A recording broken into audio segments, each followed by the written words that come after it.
Welcome to Read Poems Every Day. This morning I finished reading A.R. Ammons's book of poems, Briefings.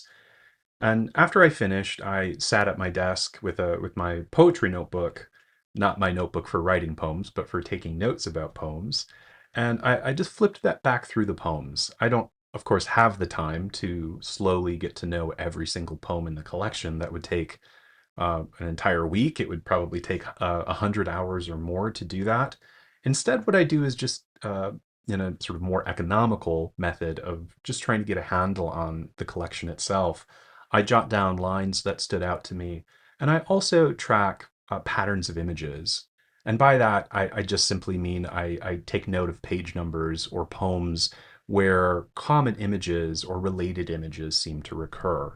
And in the case of Ammons, one repeated image is a leaf, a falling leaf, or a wet leaf, or a leaf that's still on a tree, but also birds. And there are lots of different kinds of birds in Ammons's collection. And to illustrate what I mean by this, I'm going to share one of the poems that's included in this collection that was originally published in Poetry Magazine, and then I'm going to go and take a look at a classic bird poem, John Keats's Ode to a Nightingale, and that's a pretty long poem. So we'll see how long it takes. And what I would like to do is take some notes on Keats's poem. I probably won't take notes on Ammons's, but maybe we'll see how things go. Okay. Here is A.R. Ammons's September Drift. Again, this is a poem that is later published and collected in the 1971 collection Briefings. I believe this poem originally appeared, though, the previous year in the October issue of Poetry Magazine. So here's Ammons. Hardly anything flies north these days. A jay occasionally makes the bleak decision. The robin, sitting on a high, dead elm limb, looks melancholy with leisure. Note the alliteration there. Dead elm limb looks melancholy with leisure. He thinks, probably. I wonder how or of what. Small bark searching. I messed that up. Small bark searching birds drift through the shrubs and trees. So that's tricky. Ammons being tricky. There's enjambment there at the stanza break. Small bark searching birds drift through the shrubs and trees. That's great. The usual feeding, but in one direction. I guess I won't go anywhere myself. Not that I don't rustle somewhere deep and remember ice and wolves. I'll stay and imagine everything can get back. So I'm not going to reflect very long in this poem, but you'll see that one thing Ammons does that poets tend to do, at least in one sort of tradition of verse or lyric poetry that incorporates and meditates on birds, is the analogy that's drawn between what birds do and what the speaker or what the poet does. Anyway, lots of people have written about this. I'm sure I'm not going to go into a lecture about why that's significant, just pointing out that it's a let's call it a common trope or cluster of images that are part of a kind of common image repertoire that poets, at least in certain traditions, have drawn on. Uh, and in some sense, I'm not a poet myself, but I can imagine that if I was set the task of writing a bird poem, I don't think I could do it. I think I would constantly be uh, judging how cliche it is, right? It must be very hard to write a bird poem that feels, oh boy, is the point of writing poetry to be original? But as someone who's not an artist, I would, or don't think of myself as an artist, I think I would struggle with feeling like I was just recycling images. But maybe that's not a bad thing. Let's take a look at Keats. This is a long poem. This is a pretty long poem, so we'll see how long it takes just to read it out loud. I don't know if I can bean count this whole thing. We'll see. We'll see what it looks like, and in some sense, that's maybe the challenge of today's video, to try to work through both reading aloud and the bean counting phase for a poem that's pretty long. This might be the longest poem I've looked at on the channel so far, so let's think of that maybe as the challenge. The occasion is the reference to the bird and the long history of bird poetry, but the task in front of us might be just to try out my method on a poem that's a little daunting. Okay.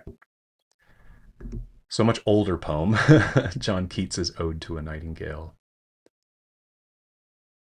My heart aches, and a drowsy numbness pains my sense, as though of hemlock I had drunk, or emptied some dull opiate to the drains 1 minute past, and lethe words had sunk.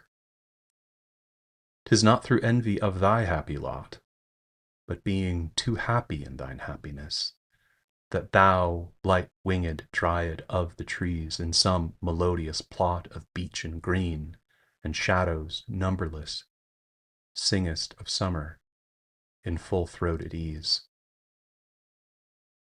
Oh, for a draft of draft? I'm never sure how to pronounce that. For a draft of vintage that hath been cooled a long age in the deep-delved earth, tasting of flora and the country green, dance and Provençal song, and sun-burnt mirth. Oh, for a beaker full of the warm south, full of the true, the blushful Hippocrene, with beaded bubbles winking at the brim, and purple standed mouth, that I might drink, and leave the world unseen, and with thee fade away into the forest dim. Fade far away, dissolve, and quite forget what thou among the leaves hast never known. The weariness, the fever, and the fret here, where men sit and hear each other groan, where palsy shakes a few sad last grey hairs, where youth grows pale and spectre thin and dies, where but to think is to be full of sorrow and leaden-eyed despairs, where beauty cannot keep her lustrous eyes, or new love pine at them beyond tomorrow.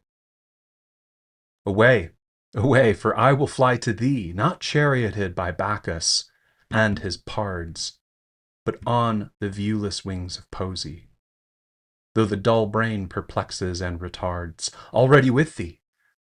Tender is the night, and haply the queen moon is on her throne, clustered around by all her starry phase.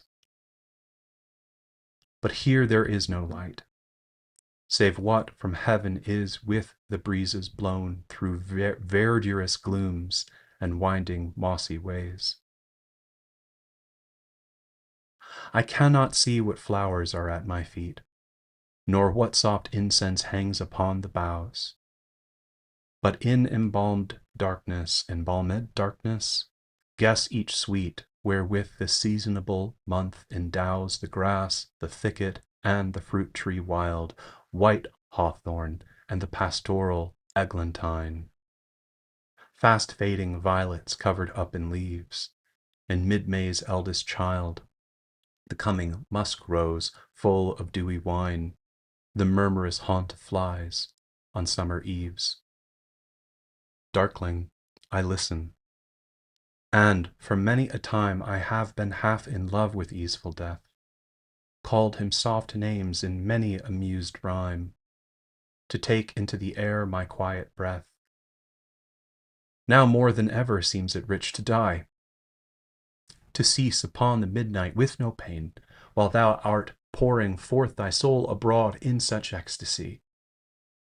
Still wouldst thou sing, and I have ears in vain, to thy high requiem become a sod.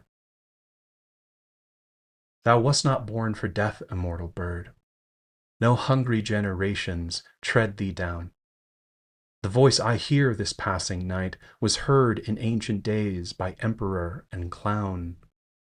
Perhaps the selfsame song that found a path through the sad heart of Ruth, when, sick for home, she stood in tears amid the alien corn.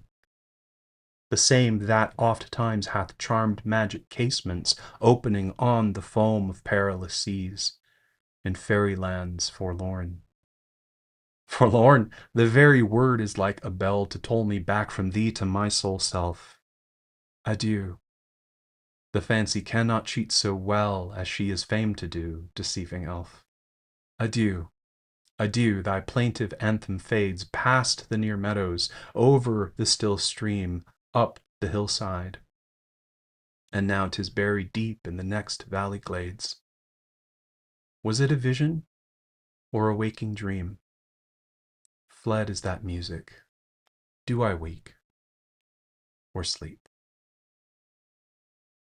All right. So that is Keats. I think that's 80 lines. So that's a long poem, one of his great odes. Several words tripped me up, and if I watch this back, I think I'll be a little worried that I don't know how to pronounce them. So Lethe, I think this is Lethe here, and I think this is draft of vintage. Um, I'm not sure about this one. Is it provincial? Provençal? Like I Provençal? I'm not entirely sure how Keats would have pronounced this word here. And I think Hippocrene, because I think it rhymes with unseen here. Um, so I think there's that. What other words tripped me up? I think this is Bacchus. Hmm. Eglantine, I think.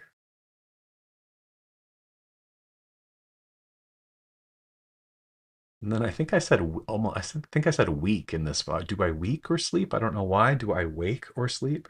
I did see wake and thought I was saying it, but um, for some reason it came out. Why did it come out weak? I don't know. Fled in that music. Do I wake or sleep?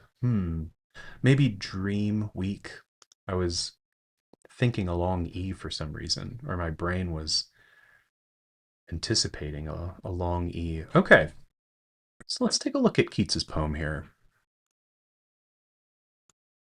Page notes. He has incredibly long lines, so it's going to be a little hard, I think, to keep track of them with the text that's this zoomed in. So I might have to back up. And as you can see, you have the awkward line breaks then. So this is line 2, and this is line 7, I think.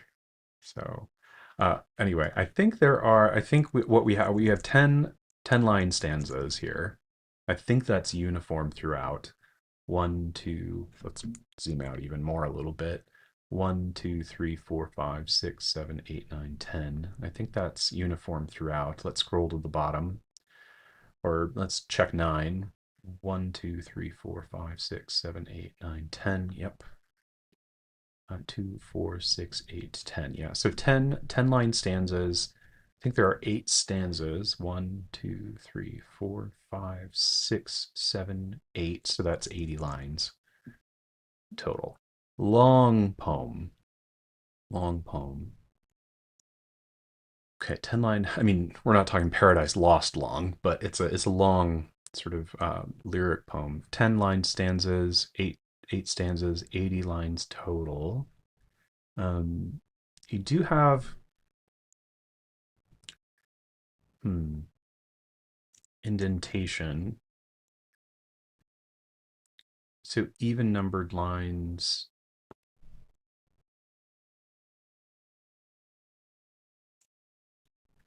Two, four, six. Okay, so indentation. First 6 lines. Oscillate between being flush with the left margin, 1, 3, 5, and indented. It's 2, 4, 6.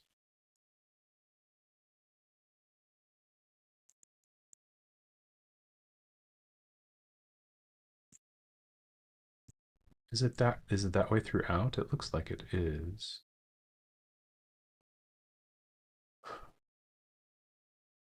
No, there's some variation. I don't want to get. I want to be careful here because the layout might be pretty different. Um, layout might differ in other versions. So I don't want to draw too many conclusions about that, but there's some play with that. In the second half of each stanza, there is a third and even fourth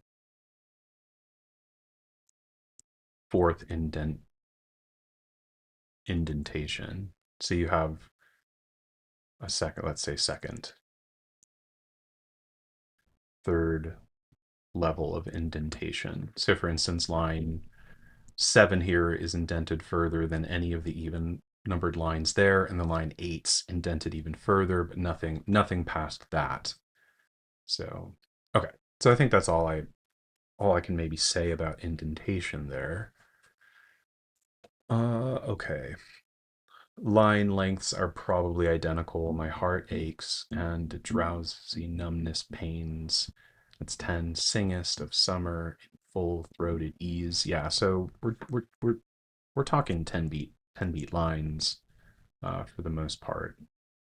Not gonna check them all, but that seems to be where we're at. Pretty uniform 10 beat lines. Enjambment. Uh-oh. Uh-oh. All right. So enjambment.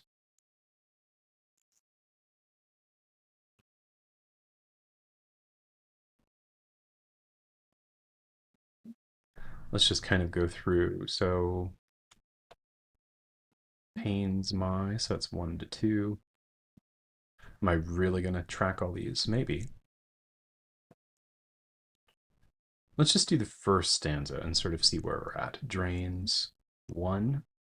Because sometimes you catch a pattern that means that you don't really have to track them all. So the first two odd numbered lines are enjambed, pains and drains, which are rhymed. Line 7, trees in, that's lines 7 to 8. And then plot of line 8 to 9. Okay, and then that's it. So 4 lines, 4 out of the 10 first lines are enjambed. How's this compare with the second stanza? Let's just keep going a little bit, and then if it starts feeling feeling like I'm gonna write out every line, I can stop. So that's a line 11 to 12. But then we have there are no more enjambed lines in stanza 2, right? So line 12 through 20 all have punctuation at the end. What about stanza 3? So line 21 is enjambed. Line 21. Line 23 is enjambed.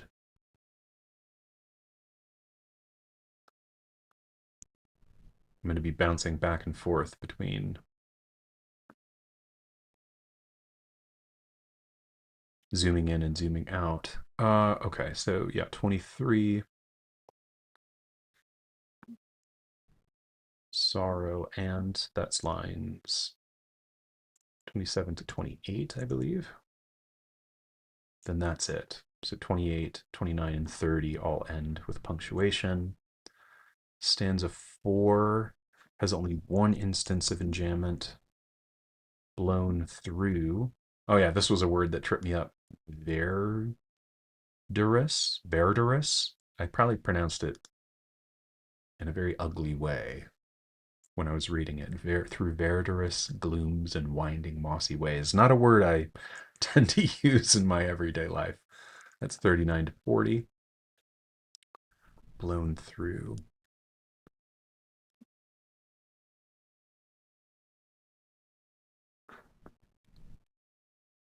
What about the next stanza? So we're halfway through. Okay, so sweet wherewith, that's 43 to 44. Endows the, and with wherewith the seasonable month endows the grass. So So guess each sweet wherewith the seasonable month endows the grass. So one long phrase where you don't take a breath there. That's 44 to 45. Then the rest of the stanza has commas, semicolons, and a period at the end. Next stanza, time I. So it's 51 to 52. Then you have another one, abroad in. While thou art pouring forth thy soul abroad in such an ecstasy. Such an ecstasy. So that actually, these lines, so the eighth line, so the line lengths do vary.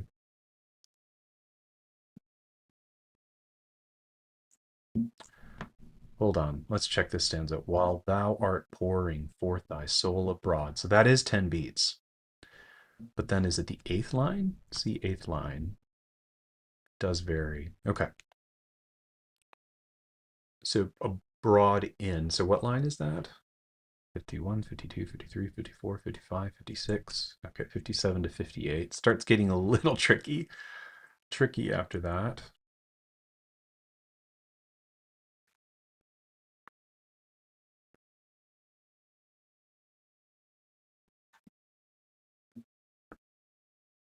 My mouse is giving me some difficulties here. All right, and then move me back. There we go. Broad in 57 to 58. All right, then we're in. Wait, yes. I think I miscounted or skipped a stanza. Hold on. This is what happens. Melodious plot. That's 8 to 9. Okay.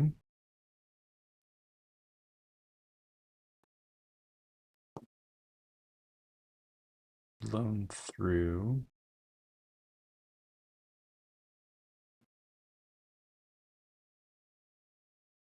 So up to 10, up to 20, up to 30, yes. Up to 40, up to 50.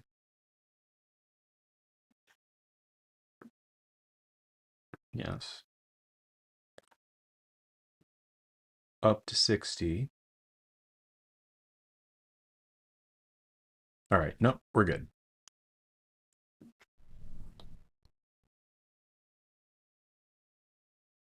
Such good content, right? All right, heard in, so that's line 63 to 64. Path through 65 to 66. Half charmed 68 to 69. Okay. And then the final stanza, we're finally there. Bell 2. That's 71 to 72. Well as 73 to 74. Fades past.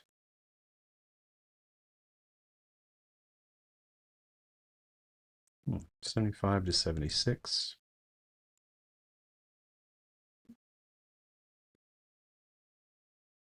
Deep in 75, 76, 77 to 78. I think that's it. So quite a lot of enjambment, but it varies considerably. Varies considerably. Quite a lot in stanza 1.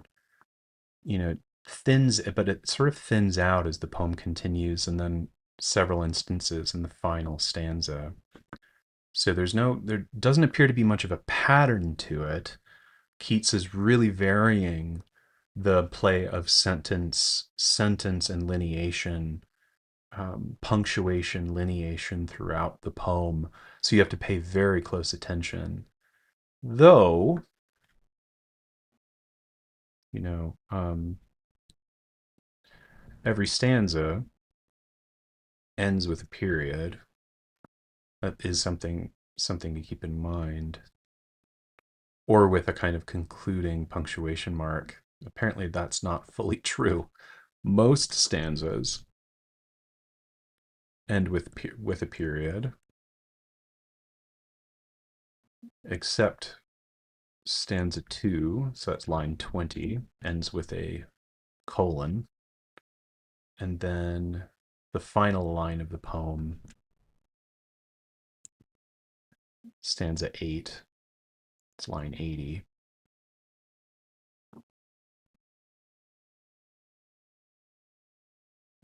It's question mark. Okay.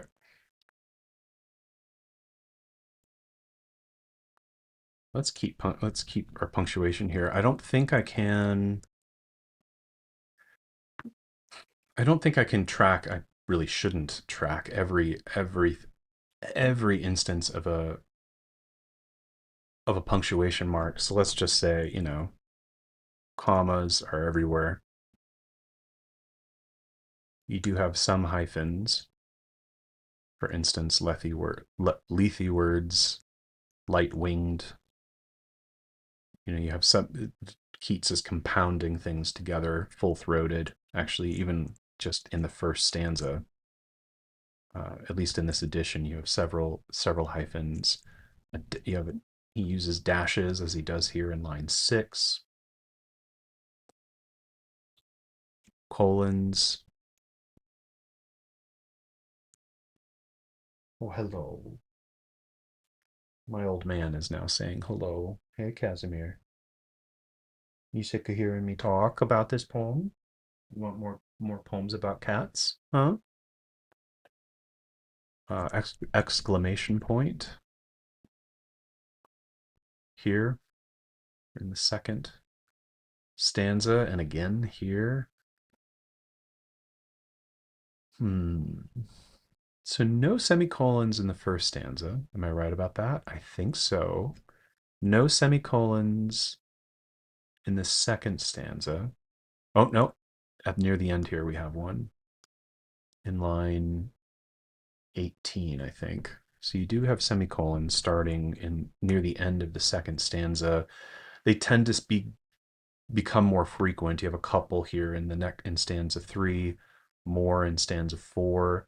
As you move through, you have 3 semicolons in a row here in the next stanza. Of course, you have apostrophes because Keats is contracting words, but also creating possessives.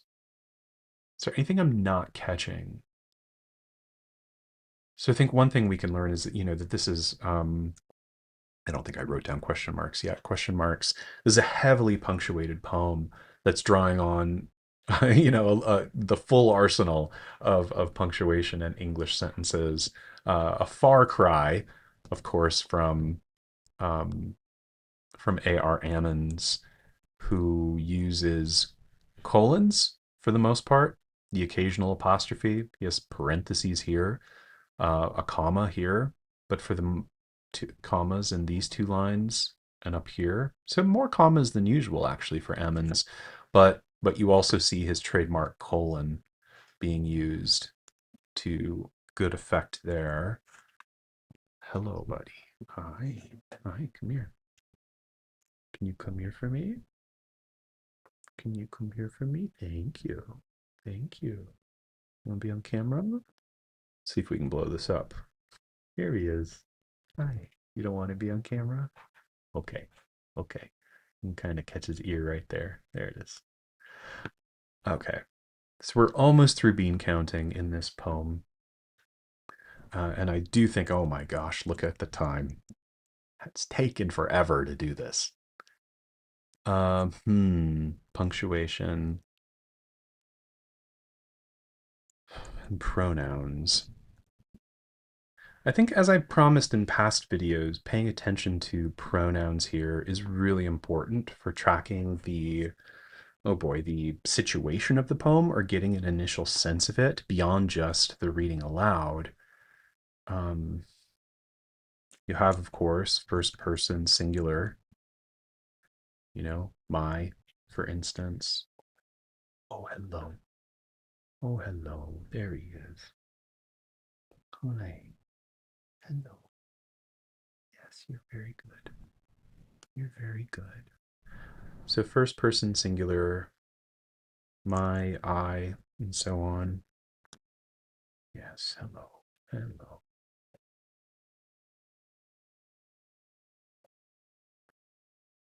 Okay, so, but then we have a thy here in line 5, second person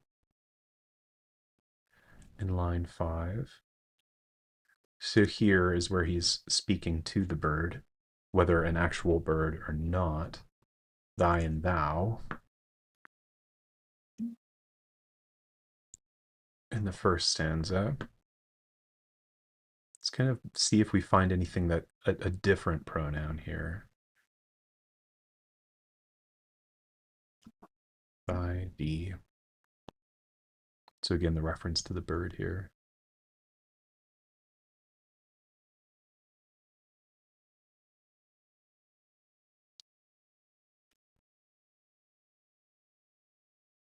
So her, third person, singular, her, referring to beauty. Hello, buddy. I don't know if you can see, but he's pawing at my shirt. He started doing this a few months ago. Hi. Yes, I know.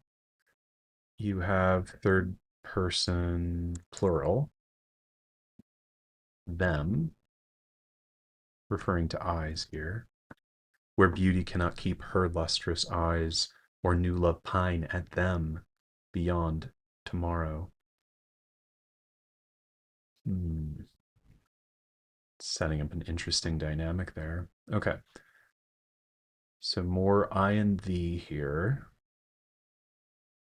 Thee. So we have another her here, Queen Moon.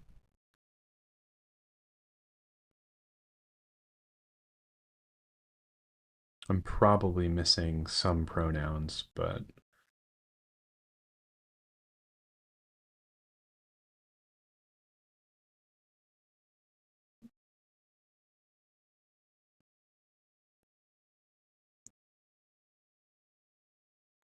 you also have him, and this refers to death. Half in love with easeful death, called him soft names and many a mused rhyme. So you see how the poem distributes and assigns gender in these, personifying moments. So death is male, masculine. The queen moon, of course, is feminine. Um, okay. Beauty, of course. Beauty is feminine in the poem. All right.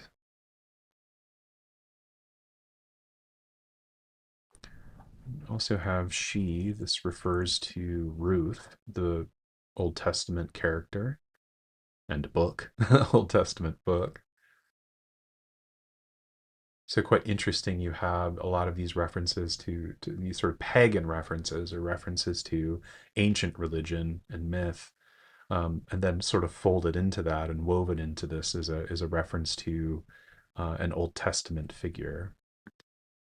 Kind of curious about Ruth and how often Ruth shows up in English poetry.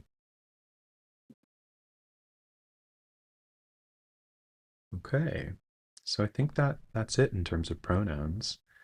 Um, so what can we take away? I don't think I'll take any more notes here, but what can we sort of take away from this very long and extensive bout of bean counting, comma counting? I didn't count commas, but I did insist on tracking every instance of enjambment, or at least most of the ones that I was seeing. What can we think about Keats's poem here?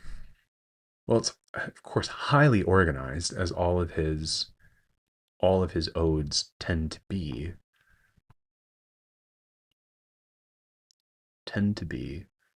They are very complicated.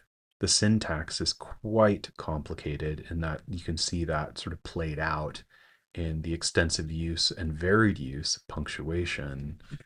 Um, and then you have the kind of normal distribution of pronouns, first person singular, the lyric I addressing, maybe conjuring through apostrophe, a second person. This is the Nightingale.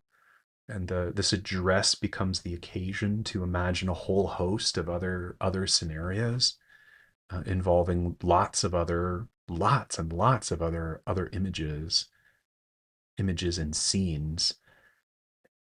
And one way to think about this poem maybe is that then each stanza is sort of very carefully orchestrated in this way, very ornamental in its language and vibrant in its extensive use of adjectives, adjective making, scene setting.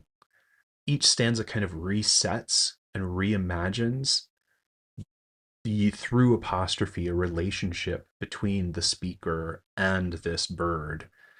And in almost every instance, the speaker kind of figures and then refigures a way in which he is deprived of something or, I don't know, more constrained than this bird is. And I think that's a pretty common way that poets have been inspired by birds. Birds, of course, fly up in the sky and the poet's stuck on the ground.